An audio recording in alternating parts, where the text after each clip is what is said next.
Thieves targeted the Shiv Mandir in Dharmanagar town late Monday night, escaping with valuable religious items. Dharmanagar police personnel arrived at the scene shortly after the incident was reported and have initiated a formal investigation to apprehend the culprits.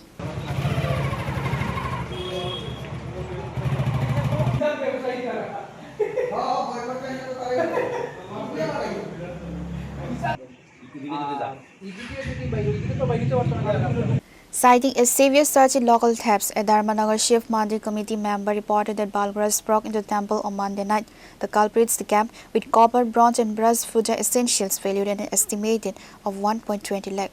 Dharmanagar Shibbari রোডের শিব মন্দিরে আনুমানিক 2টা-2:30 নাগাদ কে বা কাহারা আমাদের regular জিনিস যেমন কাঁসা পূজার দুর্গা পূজার সামগ্রী, শিববাড়ির সামগ্রী, তামা, কাঁসা, পিতল আনুমানিক 1,20,000 টাকার মতো চুরি হয়ে গেছে। আজকে সকালে যখন আমাদের রেগুলার ব্রাহ্মণ আসার পরে তালা খুলে দেখে আমাদের স্টোর রুমে চাবি ভাঙ্গা, তালা ভাঙ্গা। তো আমরা বিনীত নিবেদন কিছুক্ষণ আগে আমাদের ধর্মনগর থানায় আমরা এন্ট্রি দিয়েছিলাম।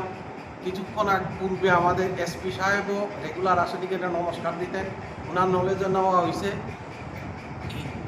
অল্প আগে আমাদের ধর্মনগর থানার ওসি ম্যাডামে এসে এনকোয়ারি করে গেছেন। উনি কথা দিয়েছেন, এসপি সাহেবও কথা দিয়েছেন যেভাবেও এই চুরকে ধরা হবে এবং আমাদের চুরি হওয়া জিনিস সামগ্রী পূজাটা উদ্ধার করার কাজে তারা সাহায্য করবেন।